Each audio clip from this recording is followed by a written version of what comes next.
हिल के पलंगिया ता रोज हिलता बाकी उ भतार में न मजा मिलता लेकिन कहे चौकी पहो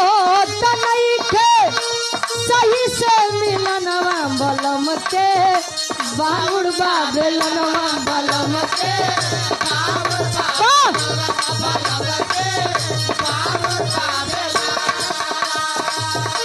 बलम के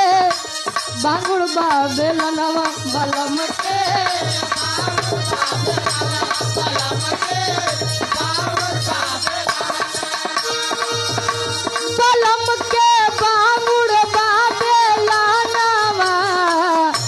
बलम